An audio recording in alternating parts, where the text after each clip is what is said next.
하나님의 말씀은 고린도전서 15장 35절에서 38절까지 35절에서 38절까지 교도가 있습니다.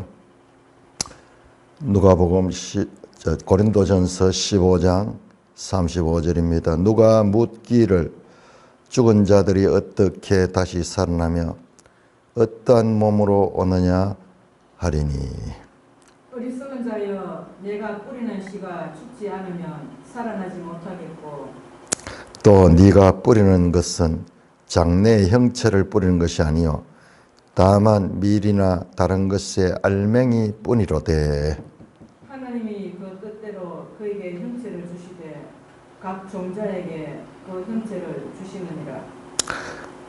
하나님 아버지 은혜를 감사합니다. 놀라운 하나님의 구원의 경륜을 바르게 깨닫고 증거하게 하여 주옵소서. 예수님 이름으로 감사하며 기도드리옵나이다. 아멘. 자, 제가 이걸 보니까는요, 구조 분석 15장을 학자들마다 나름대로 구조를 분석하는데 다 일리가 있지만은 그렇다고 해서 한 가지로 딱 정할 수 있는 건 아니에요. 그만큼 하나님 말씀은 깊고 넓고 우리의 이성적인 생각 안에 확 잡히지 않습니다. 제가 앞에서 말했듯이 그 케네스 베일리라는 고린도전서를 구조적으로 분석해서 말씀하신 분의 이야기들을 보면은 참 다른 사람이 보지 못한 그런 구조를 가지고 있어요.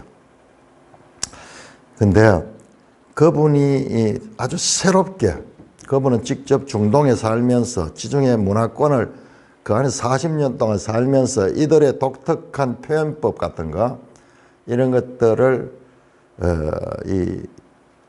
배우고 보니까는 그게 볼 수 있었던 거예요. 그러나 그분의 구조 분석은 참 탁월하지만은 그러나 그거로만은 다 해결되지 않아요. 자, 우리가 1절에서 34절까지가 보면은 제가 봤을 때 전반부예요.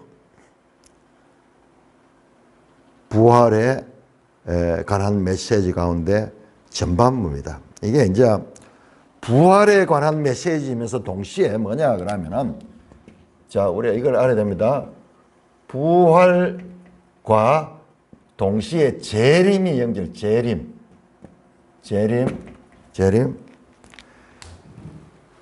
예수님의 부활은 초림 때 이루어져요. 초림. 그러니까는 부활 사건은 이것은 초림과 연관, 초림. 예수님의 부활. 그래서 첫 열매라고, 첫 열매. 그러나 성도들의 부활은 주님의 재림의 때 이루어집니다. 주님의 재림의 때. 자, 그래서 그것이 어디에 나오느냐? 23절에 보면은 먼저는 첫 열매인 그리스도요. 이게 초림을 이야기하죠. 그 다음에는 그가 강림하실 때 그리스도에 속한 자요. 자, 이 부활은 성도의 부활, 성도들의 부활입니다. 성도들의 부활. 이 성도들의 부활 속에는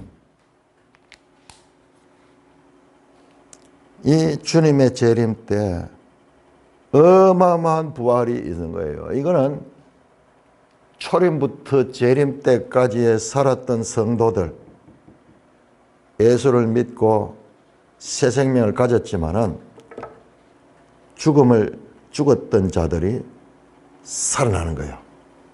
그래서 성경은 죽은 것이 아니라 잠잔다 하는 표현을 잠잔다, 깨어날 것이기 때문에 죽음은 영원한 그와 같은 생명 없는 상태, 영원한 거로 생각하는데, 그 성경은 잠잔다고 하는 건 잠은 죽음처럼 의식이 없는 상태지만 아침이 되면 다시 깨어나잖아요. 그래서 이게 부활은 예수님이 처음 이 초림 때 부활하셨고, 그 다음에는 성도들의 부활이 있는데, 이 긴 기간 동안 지금까지 보면 최소한 2000년이 됐잖아요. 2000년. 이 기간 동안 주 안에서 죽은 자들, 그러니까 정확한 표현, 주 안에서 잠자는 자들, 주 안에서 잠자는 자들의 상태를 뭐냐? 잠자는 자,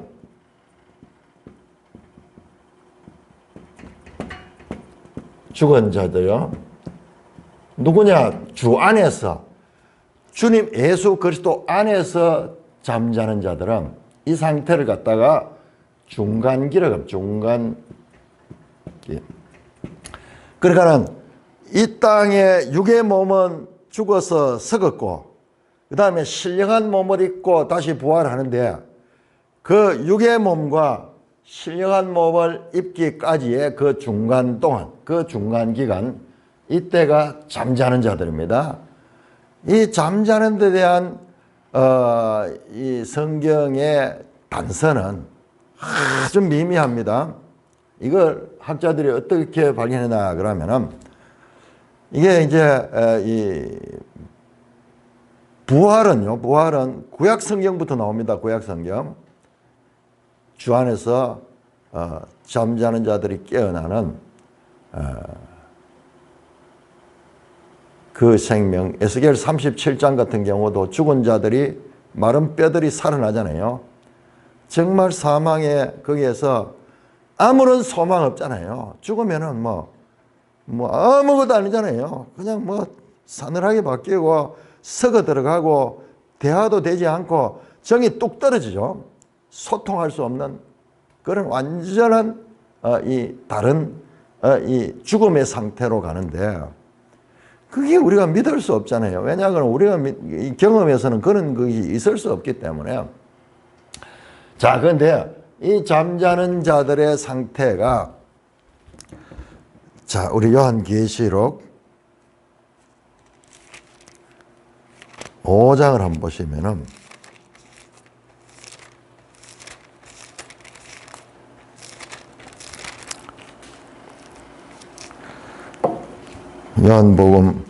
요한계시록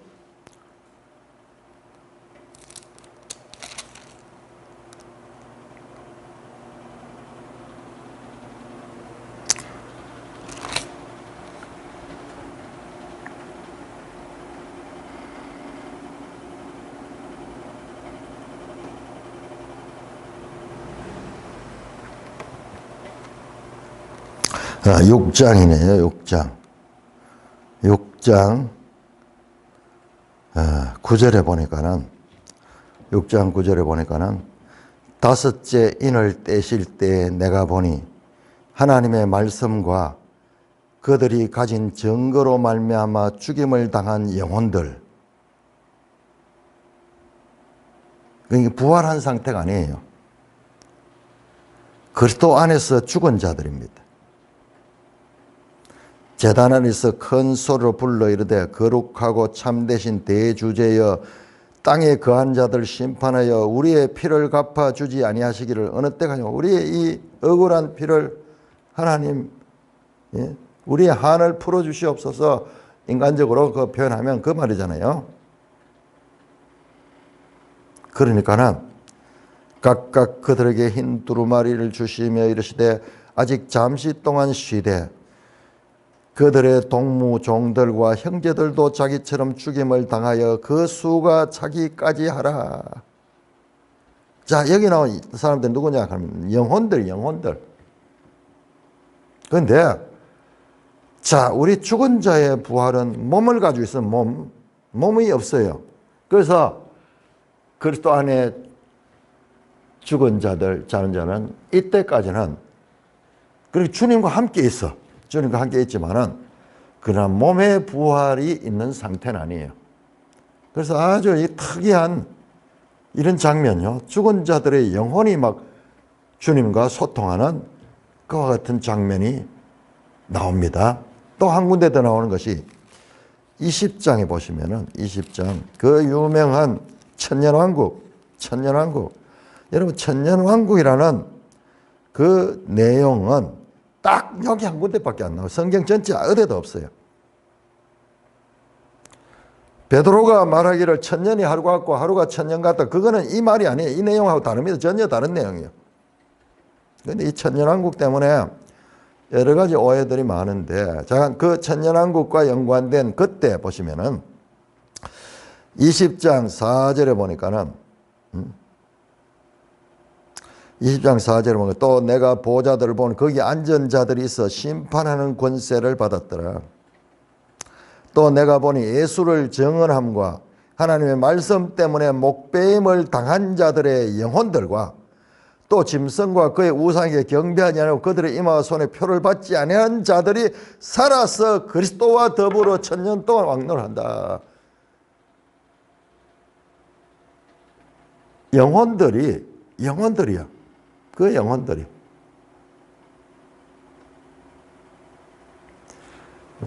그리스도와 더불어 천년 동안 왕노한다.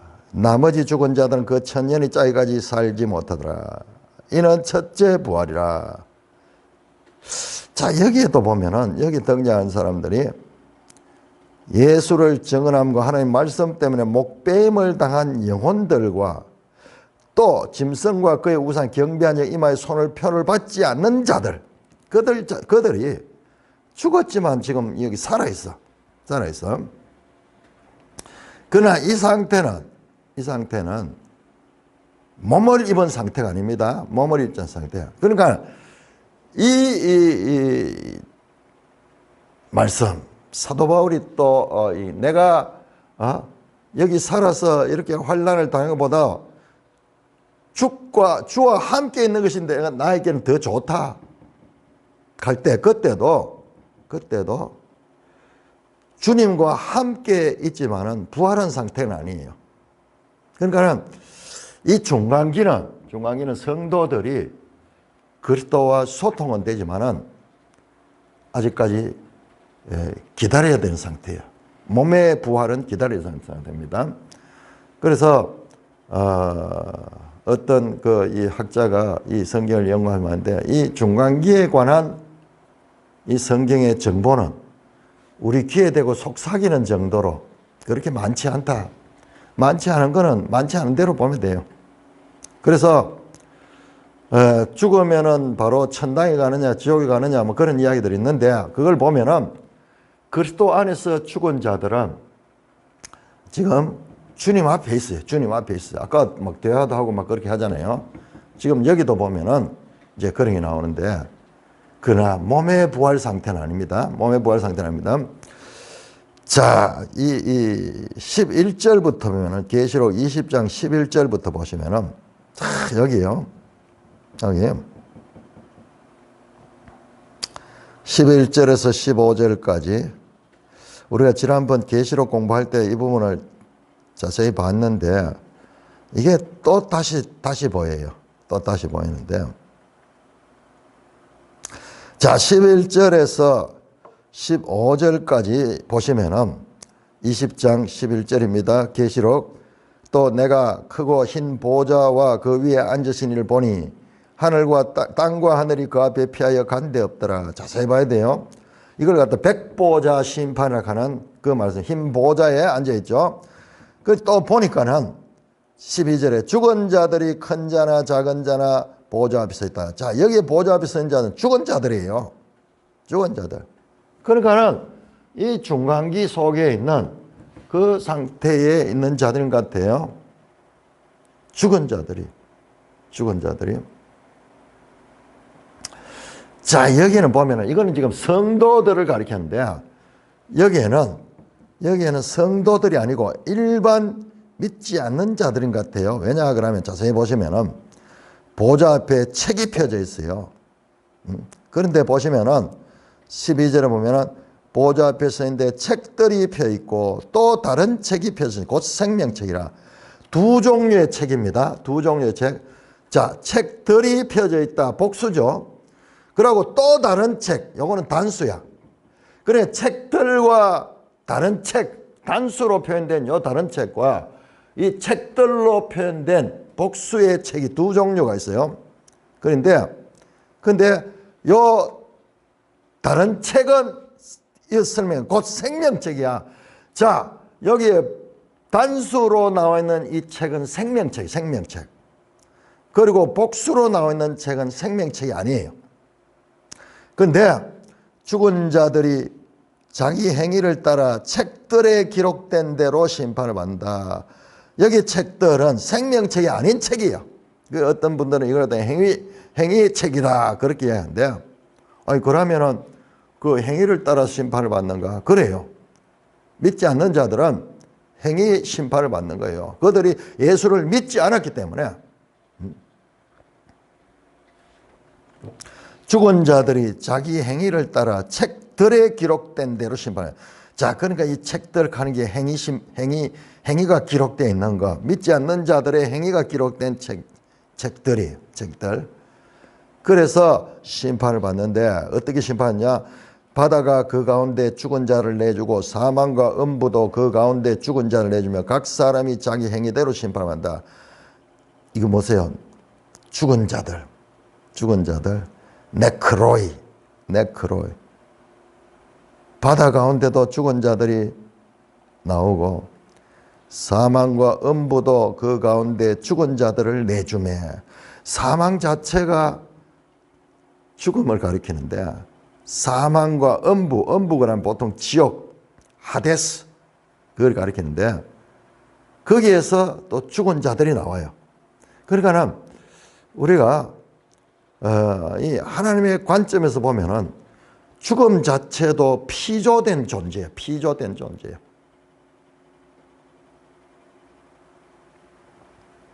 그래서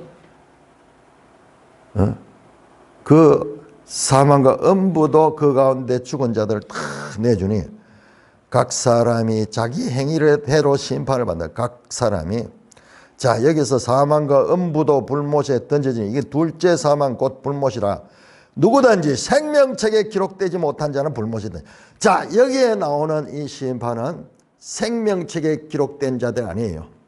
그러니까 행위를 따라서 예수를 믿지 않는 자들의 심판이에요. 이 백보자 심판은. 나오잖아요. 생명책이 기록되지 못한 자는 불못에 던져요. 다 이 불못에서 이 던져지는 그것을 당합니다. 자, 그래서 여기에는 생명책에 기록된 자들 아닙니다. 이거는. 그러니까는, 둘째 사망을 당하는 이야기예요. 둘째 사망은 그들의 행위가 기록된 책들에 의해서 그들의 죄에 대한 심판을 받고 둘째 사망으로 해를 당하게 되는 그와 같은 장면을 보여주고 있습니다. 그러니까 이걸 보면은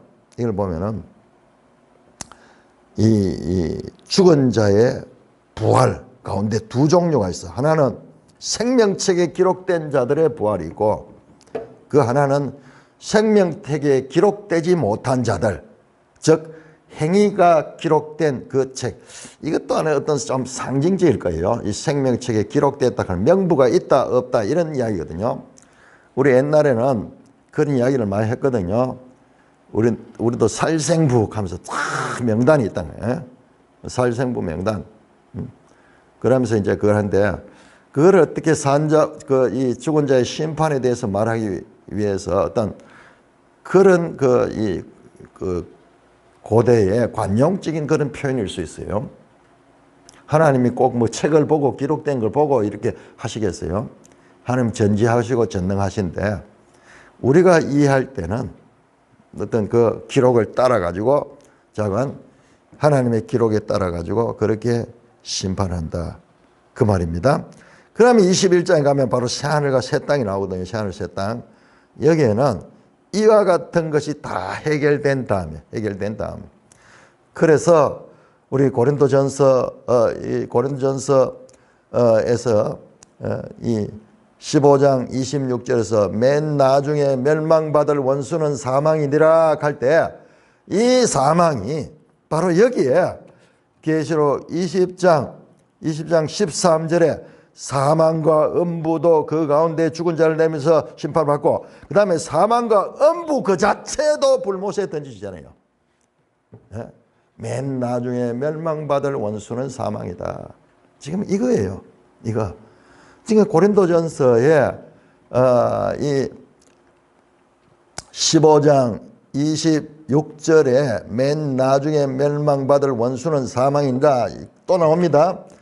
자, 여러분 또 54절에 이 썩을 것이 썩지 않음을 입고 죽을 것이 죽지 않음을 입을 때에는 사망을 삼키고 이기리라고 기록된 말씀이 이루어지다. 사망이 완전 삼켜버린 거야. 사망을 삼켜버린 거야. 지금 이 장대잖아요. 이거잖아요.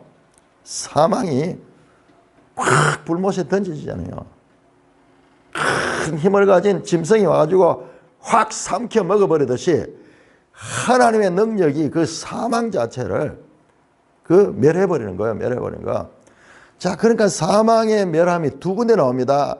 이 전반부에 제가 이것을 오늘부터 공부하는 35절이 후반부고 35절 이전까지가 전반부라고 보는 것도 바로 이런 거예요. 자세히 보면요. 이 두 개가 반복이 되어 있어요. 반복. 그런데 전반부에 주님이 재림할 때 일어나는 이와 같은 것은 우주적 구원이에요. 우주적 구원. 28절에 만물을 그에게 복종하신다. 그리고 28절 제일 마지막에 하나님이 만유의 주로서 만유 안에 계시다. 이거 어마어마한 말이에요. 하나님이 만유의 주로서 만유를 통치하는데 그럼 지금까지는 안 그랬느냐? 지금도 통치하셨죠. 그런데 지금까지는 뭐가 있냐? 여기 반역하는 세력들이 있어. 특별히 24절에서 나왔던 이 모든 통치와 모든 권세와 능력들, 이게 사탄의 세력들, 그리고 이 땅에 하나님을 대적하는 그런 세상의 정부들, 세상의 권력들, 이런 것들 다 멸해버리는 거야. 다 멸해버리는 거야. 그러니까는 이제는 온전히 만유가 하나님의 통치에 순종하는 그런 장면을 제가 봤을 때 이게 바로 새하늘 새 땅의 상태예요. 온전히 여기는 어떠한 죄나 거역이나 반역이 없습니다. 왜? 다 처리됐어요. 계시록 나오잖아요. 방금 봤잖아요. 이 마지막 이와 같은 둘째 사망의 해는 생명책에 기록되지 못한 자들 여기 다 처리되는 거예요. 그러니까 21장에 가면은 새하늘 새 땅이 오는데 그 새하늘 새 땅에는 4절에 보면은 모든 눈물을 그 눈에서 닦아주니 다시는 사망이 없고 애통한 것이나 곡한 것이나 아픈 것이 다시 있지 않아요. 처음 것들은 다 지나갔다는 이거 이제 새하늘 새 땅이에요.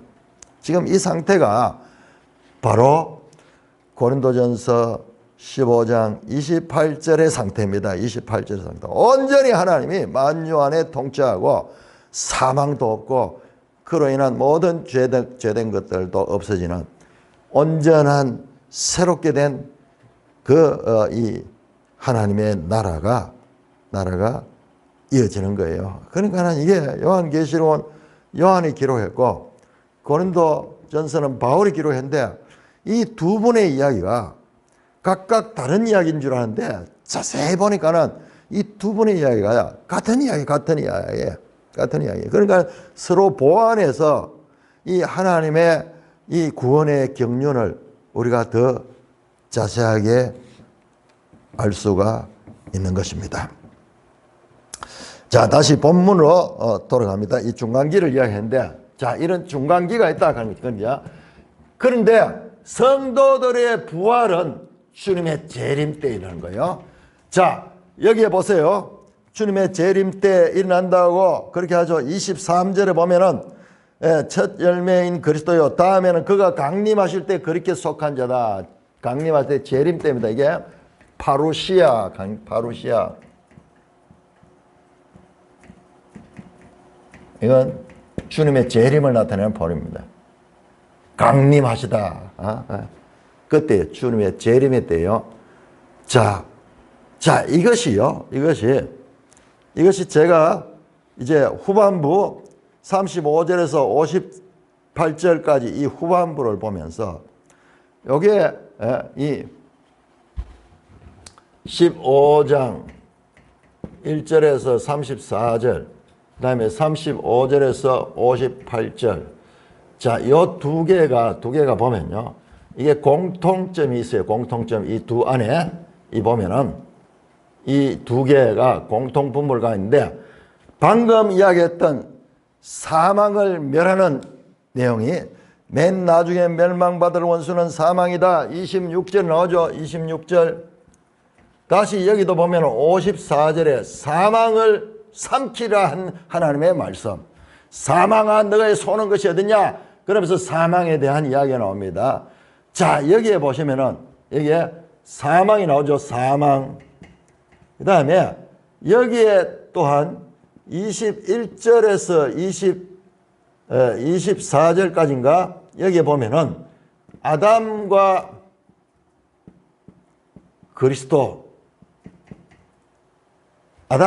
그리스도에 대한 말씀이 나옵니다. 여기도 보면은 45절에서 48절까지 아담, 그리스도가 나옵니다. 그리스도.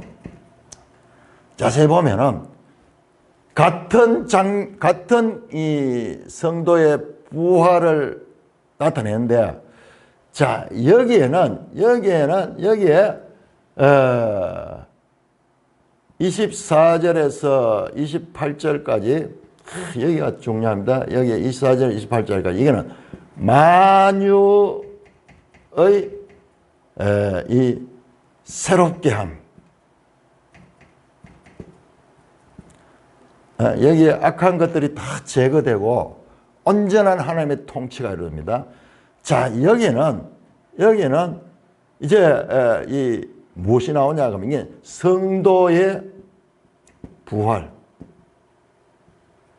이거는 우주적 그와 같은 새롭게 됨이고, 이것은 그 우주적 공간 속에 들어갈, 이게 지금 새하늘 새 땅을 가리키는 거예요. 여기는 부활한 성도들이 살아가야 될 그것을 가리키고, 여기서는 성도의 부활을 가리킵니다. 성도의 부활을 가리키고. 자, 그렇게 되면서 이걸 크게 보면은 이거는 우주적 부활로, 주님의 재림으로는 우주적 이 성도들이 살게 될 그 나라에 새롭게 된 그 이 땅과 하늘을 가리키고, 여기는 이제 성도들, 믿는 자들의 부활에 집중해서 가리키는 거예요. 그러니까 이게 두 개가, 이 성도의 부활, 이 54절에서 이 성도의 부활 이야기가 이게 전부 다예요. 이게 이 39절부터입니까?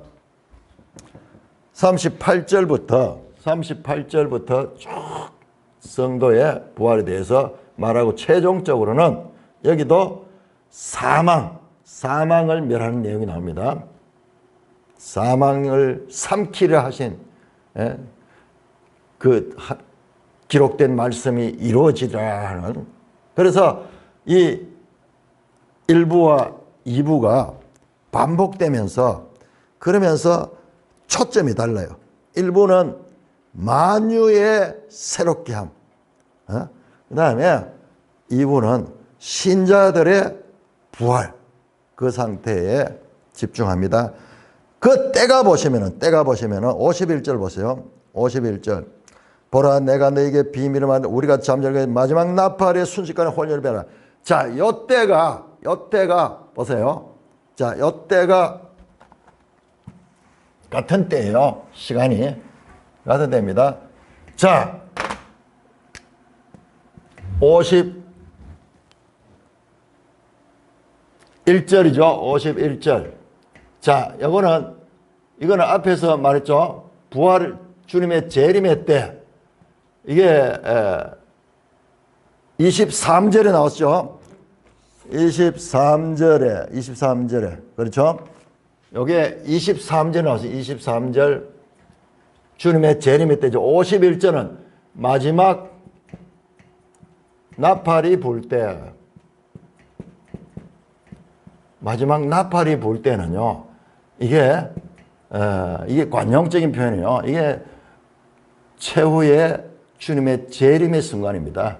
51절 같은 시간에 지금 알고 보면은 마지막 나팔이 불 때, 주님이 재림할 때입니다. 요한계시록 11장 15절에 보면 일곱째 나팔, 바로 마지막 나팔이요. 일곱째 나팔이 불매 세상 나라가 우리 주와 그리스도의 나라가 돼. 그래서 모든 것이 이제 다 이 완성이 되는 그때입니다. 그러니 지금 같은 이야기. 그래서 제가 1부와 2부가 그 포커스가 하나는 온 우주적 그와 같은 주님의 재림으로 인해서 이루어질 우주적 새롭게 함, 즉 한마디로 새하늘 새 땅을 가리키고 있고, 그 다음에 이 후반절에 나오는 것은 그 새하늘 새 땅의 주인공으로 살게 될, 마치 창세기 1장에서 저 하나님께서 하늘과 땅을 다 만드시고 식물들을 다 만드시고 모든 것을 다 만든 다음에 마지막에 그 모든 것을 다스릴 수 있는 사람을 만들었듯이 지금 마찬가지예요. 이 우주 만물을 온전히 새롭게 한 다음에 그 모든 것을 다스릴 수 있는 그런 이 성도들을, 새롭게 된 부활한 성도들을 거기에 지금 보여주고 있는 장면입니다. 그 장면입니다. 자, 그래서 이 전반부와 후반부가 주님의 이 재림의 때, 마지막 나팔이 불 때, 이 같은 때입니다. 같은 때. 그러니까는 전반부가 말씀했고, 이제 후반부는 보세요. 아주 구체적으로 더 세부적합니다. 자, 35절입니다. 35절. 누가 묻기를, 불특정 다수죠. 그냥 누군가 티스 묻기를, 죽은 자들이 어떻게 다시 살아나며 어떠한 몸으로 오느냐 하리니, 어떻게, 포스, 어떠한 몸, 포이스 같으면 전부 다 의문문입니다. 의문문. 누가, 수사 의문문이요. 전부 수사 의문문입니다.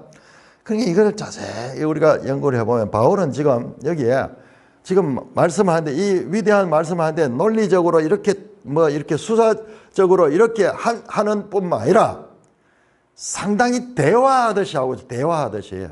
근데 우리가 그거를 읽어내야 돼요. 대화하듯이. 앞에서도 보세요. 만일 없다면, 만일 부활이 없다면, 만일 가정법을 써가지고 부활은 있다. 그 부활의 영광스러움을 말씀했습니다. 23절에서 28절까지 그 부활을 이야기했고, 지금 여기에서도 그렇고, 뒤에 가면은 사망한 네가 소는 것이 어딨냐 이러면서 막 하면은 그거는 뭐냐 그러면은 그 대화하면서 상대방과 막 감정이 실려가 오고 가고 하는 그런 그 풍부한 어떤 그 감성적인 그런 느낌이 있는 지금 글이에요. 글입니다. 그리 보세요. 이거를 한번 이렇게 보세요. 누가 묻기를 죽은 사람이 어떻게 다시 살면 어떠한 몸으로 다시 오느냐. 바로 앞에 보세요. 하나님을 알지 못하는 자가 있기로 내가 너희를 부끄럽게 하기 위해서 말하노라. 이 말과 연결하면 이거는요, 그냥 질문이 아니라 몸의 부활을 믿지 못하고 몸의 부활을 조롱하는 그런 말투 같아요. 그것을 더 확인할 수 있는 것이 바로 36절이에요. 36. 어리석은 자여. 제가 더 쉽게 해석해야 이 바보 같은 놈아. 그런 뜻이에요. 이 무식한 놈아. 질문을 지금 이것도 가정에서 질문하고 가정에서 답변하잖아요. 그러니까 지금 이게 이 원래 이 흐르고 있는 이 느낌도 우리가 잡아내야 돼요. 그냥 막 문법적으로 이렇게 봐서 안 돼요. 이게 수사적인 그런 풍부한 수사적인 그런 이 기법이 지금 들어가 있다 하는 거죠. 앞에서도 말씀드렸죠. 앞에서 12절에서 19절까지 가정법, 만일 부활이 없다면, 그 다음에 바로 앞에 나오는 29절에서 34절까지 만일 없다면 그 속에 뭐가 있습니까? 부활은 있다! 그 말씀이 제시가 되었듯이 지금 여기도 그런 수사적인 질문이다. 첫째 질문, 죽은 자들이 어떻게 다시 살아나냐? 둘째 질문, 살아난다면 어떠한 몸으로 오느냐? 두 가지 질문으로 볼 수 있습니다. 부활은 어떻게 가능한가? 자, 이 질문에 대한 답변이 이어지는 내용들입니다. 자, 일단 자문자답합니다. 누가 묻기를 죽은 자들이 어떻게 다시 살아나며 어떠한 몸으로 오느냐? 바울은 이 바보 같은 놈아, 이렇게 된다. 지금 그걸 설명하는 거예요. 그러면서 네가 뿌리는 씨가 죽지 않으면 살아지 못하겠고, 또 네가 뿌리는 것은 장래의 형체를 뿌리는 것이 다만 밀이나 다른 것이 알맹이다. 참 여기에 좀 네가 밀이나 다른 것이 알맹이를 뿌리지만 그 장차 그 형체는 달라. 그런 이게 그냥 불완전한 이 구가 아니고 이게 완결된 구가 될 수 있어요. 자, 내가 한번 세 번역을 한번 읽어봤습니다. 어리석은 사람이여, 그대가 뿌리는 씨는 죽지 않고는 살아나지 못합니다. 그리고 그대가 뿌리는 것은 장차 생겨날 몸 그 자체가 아닙니다. 밀이든지 그 밖에 다만 곡식이든지 다만 씨를 뿌리는 것입니다. 이게 완결된 문장이야. 그런데 우리 번역은 알맹이 뿌리로 돼 그러면서 38절에 가가지고 문장이 막 연결되는 것이 되어 있는데, 뭐 그렇게도 볼 수도 있지만 그렇지 않을 수도 있어요. 자, 그래서 한번 보겠습니다. 1차적으로 뭐냐? 그럼 질문 가운데 죽은 자들이 어떻게 다시 살아나냐에 대한 거예요. 그때 고기를 받아가지고 말하자면 36절에 어리석은 자여, 네가 뿌리는 씨가 죽지 않으면 살아나지 못하고 다시 살아난다는 그 말씀을 지금 이어가잖아요. 씨를 뿌리는데 씨가 죽어야 돼. 그러면 그 씨에서 생명이 나오는 거야. 근데 어떤 생명이 나느냐? 37절에 네가 뿌리는 것은, 자, 여기 씨는요, 스페로 뿌리다, 씨를 뿌리다, 스페로스 뿌리는 것은 장래의 형체를 뿌리는 것, 장래의 형체에 가는 것은, 자, 여기서 우리가 아주 중요한 지금 이 본문을 이해하기 위한 기초 작업을 해야 됩니다. 이게 아주 우리 성경에서 아주 중요한 부분입니다. 자, 여기에서 네가 뿌리는 것은 장래의 형체를 뿌리는 것이 아니라, 그럼 장래의 형체는 씨가 나중에 다 완성된 상태예요. 씨를 뿌려놨다면 나중에 뭐가 났습니까? 조그만 씨를 하나 뿌렸는데 나중에 열매가 주렁주렁 달려요. 조그만 씨로 시작되는데 고목나무가 되기도 해요. 고목나무. 그 씨와 나중에 장래에 이루어진 그 몸, 그 형체는 서로 연관할 수 없을 정도로 다른 거예요. 다른 겁니다.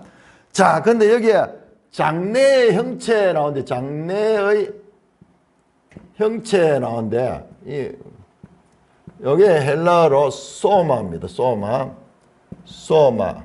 자, 이건 주로 뭐라고 번역이냐? 몸이라고 번역이, 몸. 자, 지금 몸에 대해서 이야기하잖아요. 어떠한 몸으로 다시 날 수 있느냐? 어떠한 몸으로 다시 날 수 있느냐?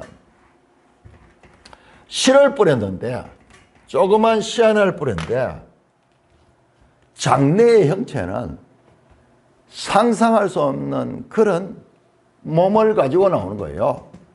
요 작은 몸은 죽어버렸어. 심겨가지고 없어져 버리고, 그 대신 거기에서 이런 엄청난 몸이 나온 것입니다. 여기에서 뭐 작은 거는 뭐 조그매한 그 1년생 뭐 나겠지만은 어떤 거는 상상할 수 없는 큰 고목나무도 되고, 그 다음에 어떤 그 과일 같으면은 막 나중에 열매가 수박도 달리고 참외도 달리고 오이도 달리고 뭐 가지도 달리고 다양하게 달리는 거예요.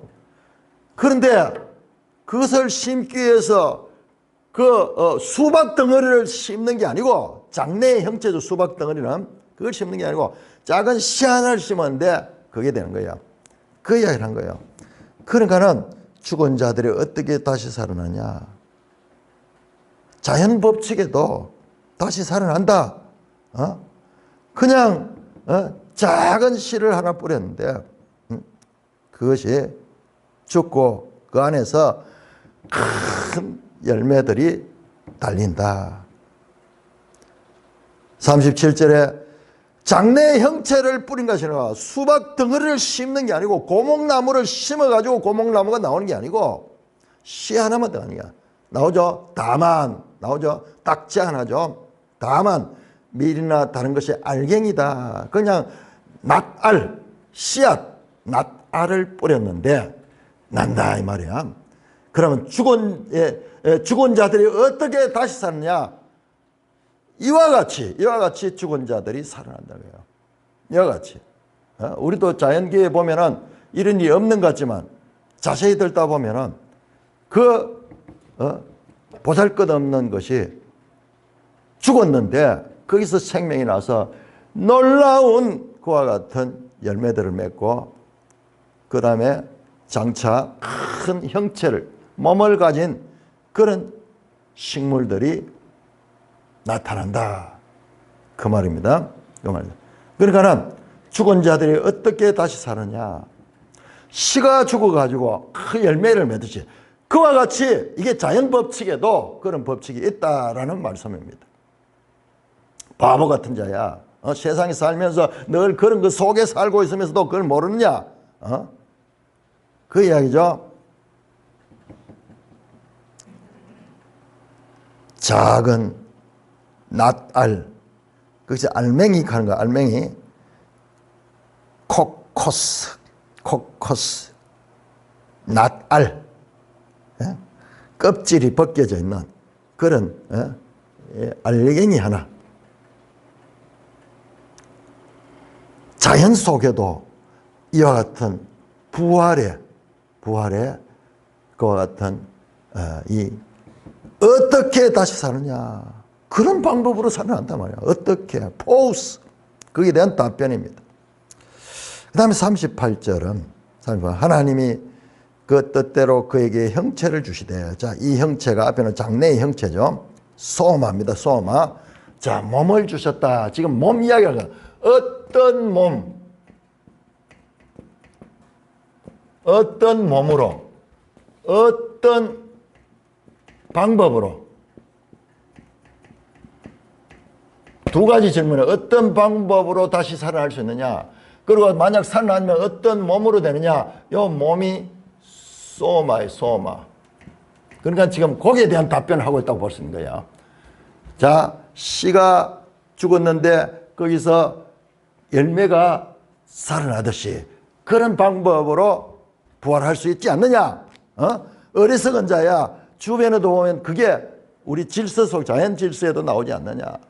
그 말이고, 그 다음에 38절에 이 하나님이 그 뜻대로 그에게 형체를 주시되 각 종자에게 그 형체를 주셨다. 자, 이 말씀도, 자, 형체는 몸입니다. 몸. 장래의 형체.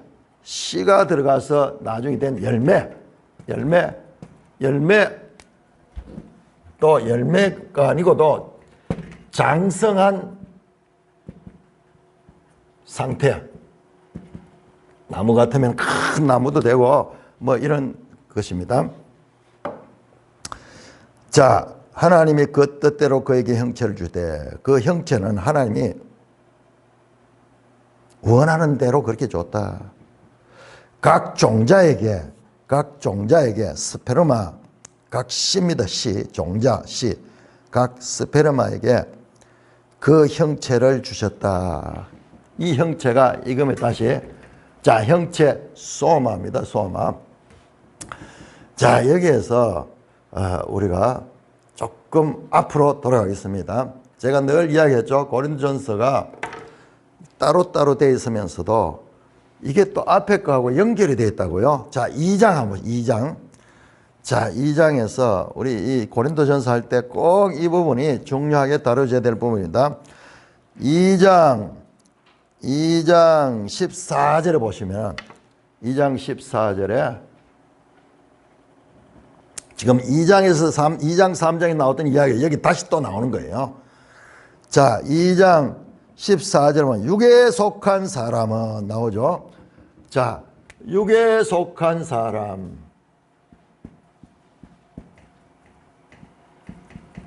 그 다음에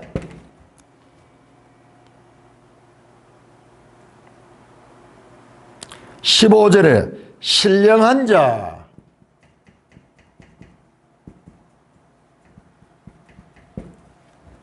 그 다음에 3장 1절에 보면은 내가 신령한 자를 대한 것이 너에게 말하였으면 육신에 속한 자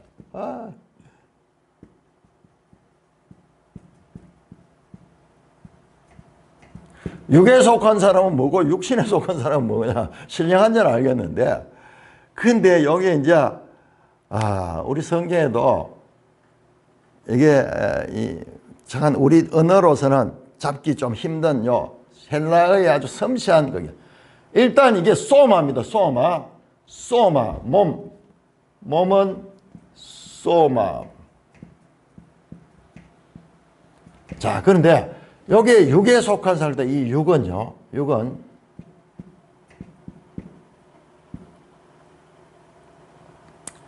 퍼시케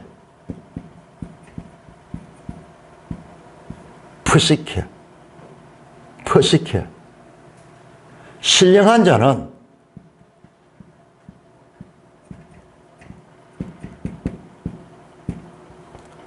푸뉴마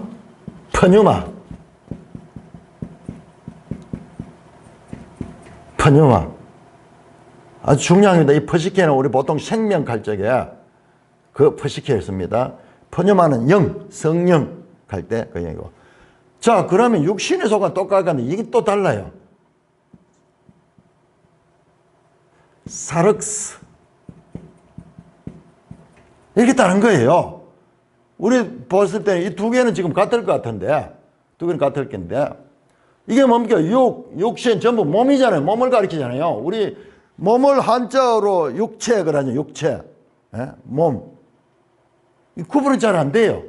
근데 이게 지금 다 다릅니다. 자, 요 기본 원리를 알고 그러면서 이 육에 속한 사람은 보세요.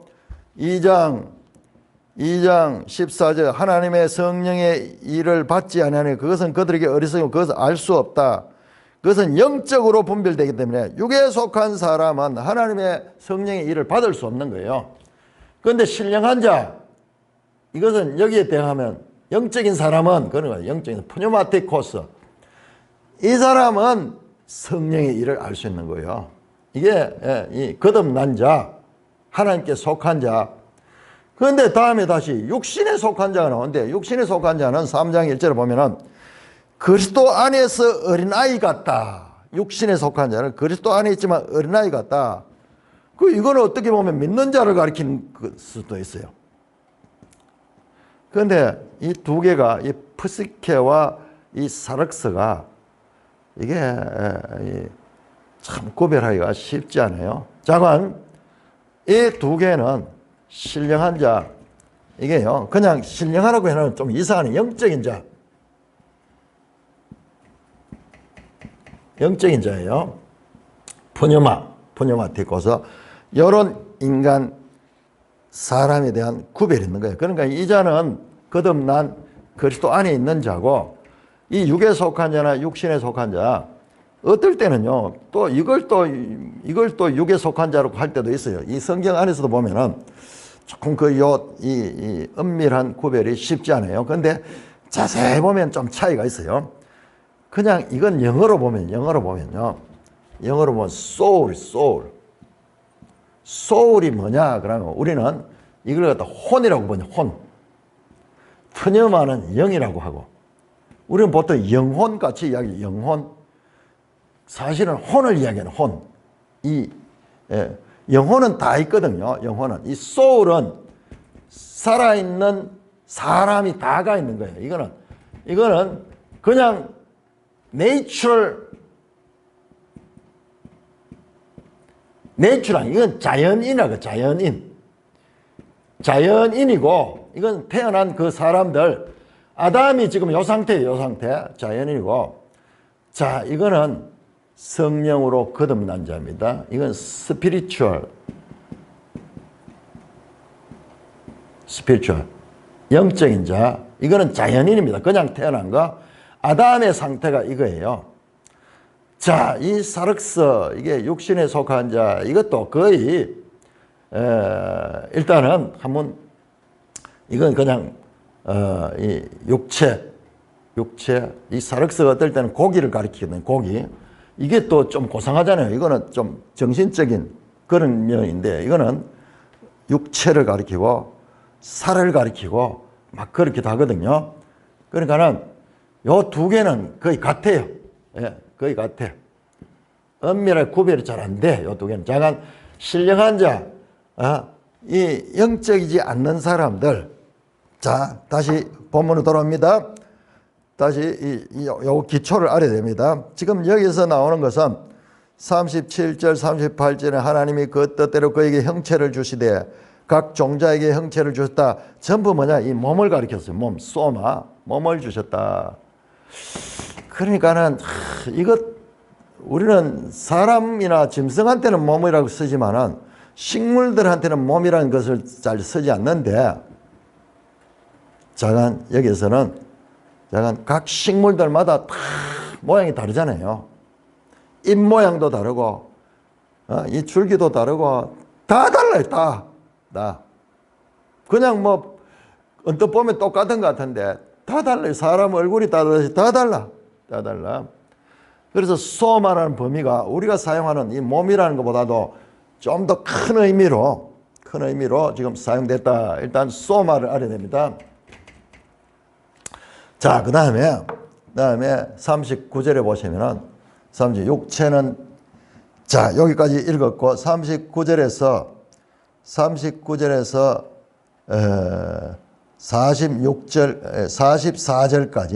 44절까지 교독합니다. 39절에서 44절까지. 39절, 육체는 다 같은 육체가 아니니 하나는 사람의 육체요, 하나는 짐승의 육체요, 하나는 새의 육체요, 하나는 물고기의 육체라. 하늘에 속한 형체도 있고 땅에 속한 형체도 있으나 하늘에 속한 것의 영광이 따로 있고 땅에 속한 것의 영광이 따로 있으니 해의 영광이 다르고 달의 영광이 다르며 별의 영광도 다른데 별과 별의 영광이 다르도다. 죽은 자의 부활도 그와 같으니 썩을 것으로 심고 썩지 않을 것으로 다시 살아나며. 자, 거기까지 보겠습니다. 41절까지 보겠습니다. 우선. 자, 여기 보세요. 39절에 육체는 다 같은 육체할 때, 이 육체를 쓸 때는 요거예요. 요거 사륵스예요. 여기에서는 사륵스입니다. 자, 형체라는 말로 할 때는 이 소마를 썼고, 육체를 할 때는 우리말에는 지금 똑같아. 육신, 몸. 좀 같은 거잖아요. 몸의 한자가 육이고, 육이 육신이잖아요. 신체, 몸을 이걸 가리키잖아요. 그런데 이 원어는 이렇게 다르다 하는 것을 지금 기억을 하고, 자, 여기는 이제 사륵스를 씁니다. 육체는 다 같은 육체가 아니니, 사륵스는 다 같은 사륵스가 아니, 하나는 사람의 사륵스요, 하나는 짐승의 사륵스요, 하나는 새의 사륵스요, 하나는 물고기의 사륵스라. 좀 감이 오죠. 쭉 나열해 보니까 몸이 다 다르잖아요. 이 땅에 이 동물들에 다 몸을 가 있어. 근데 그 몸이 사람의 몸이 다르고 짐승의 몸이 다르고 새의 몸이 다르고 물고기의 몸이 달라. 이건 사람 묵지는 다 먹어. 다 맛있게 먹는데 이게 다르다는 거예요. 물고기는 어떻게 했습니까? 이 땅에 못 살잖아요. 사람은 이 땅에 살지 물속에 물고기 같이 살면 못 살잖아요. 죽잖아요. 같은 몸이지만은 이 환경에 적응하는 게 완전히 달라요. 새는 하늘을 막 날을 수 있어요. 사람 못 납니다. 그 다음에 짐승의 육체. 짐승의 육체는 막 땅을 보고 그 다음에 날 것을 먹고 막 이렇게 날렵하게 막 이렇게 있어요. 수많은 짐승들이 몸을 가지고 있어요. 사람의 몸도 있고. 이와 같이 앞에서 말했잖아요. 38절에 하나님이 그 뜻대로 그에게 형체를 줬다. 소마, 몸을 주셨다. 각 종자에게 소마, 형체를 주셨다. 그 말씀과 연결해서 지금 몸에 대해서 어떤 몸에 대해서 이야기를 하면서 지금 다양한 몸을 이야기를 합니다. 그 몸이 다 같은 몸이 아니다. 다 같은 육체가 아니다. 그렇게 합니다. 그 다음에 40절에 보면은 지금은 이제 동물들을 가리키고 앞에서 씨는 식물계를 가리켰고 그 다음에 여기에서는 동물들, 사람을 포함한 짐승, 저 물고기까지 이 동물들을 표현했고 그 다음에 40절에는 이게 이 하늘의 전체 하늘에 속한 형체도 있고 땅에 속한 형체도 있고 하늘에 속한 것이 영광이고 따로 있고 땅에 속한 것이 영광이 따로 있다. 자, 여기에서 다시 형체는 소마를 써. 소마. 그러니까 주로 여기서는 형체 가는 말을 소마를 썼네. 형체.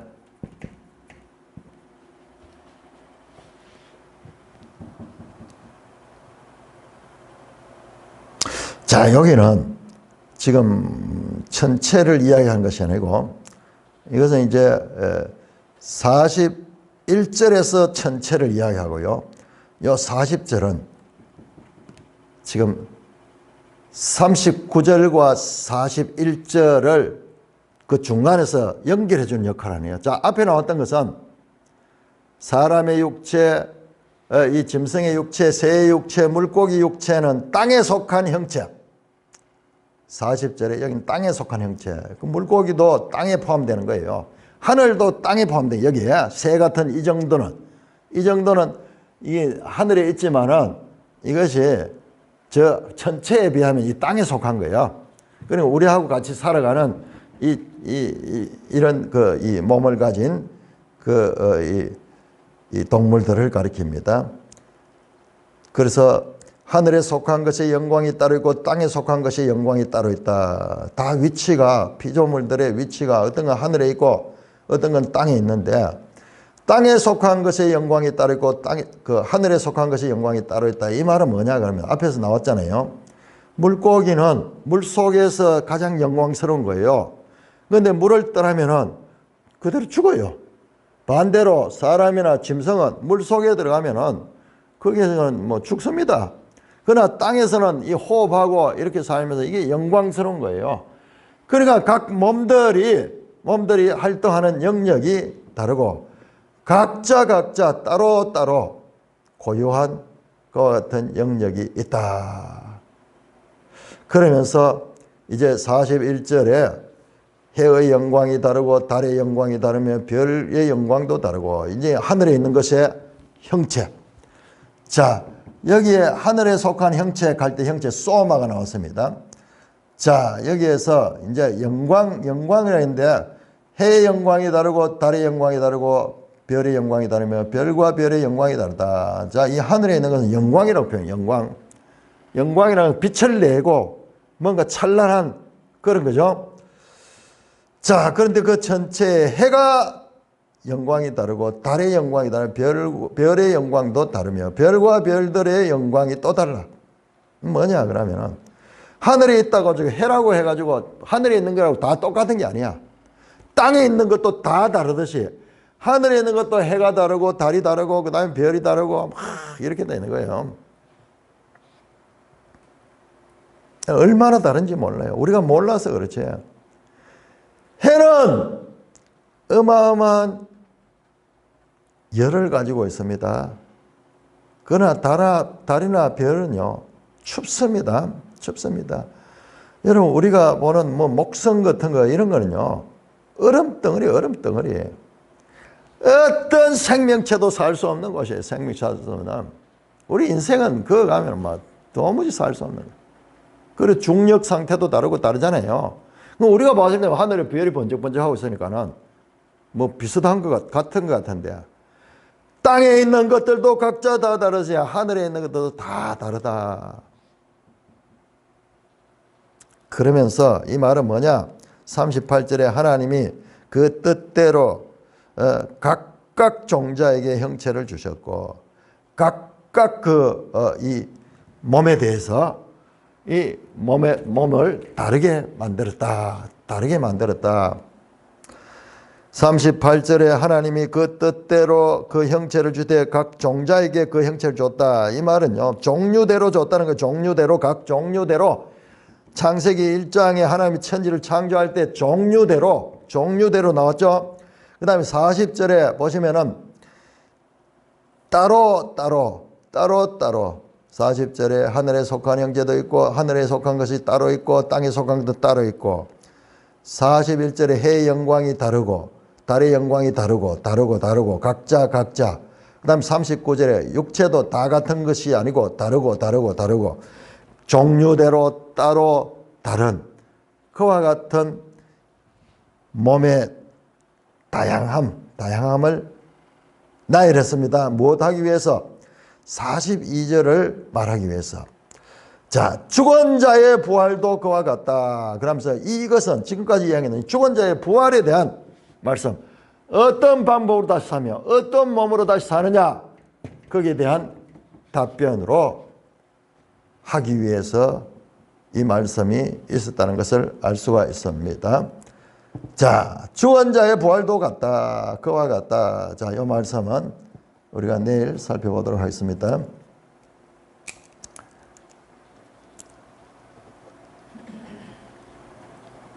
오늘 6일이죠.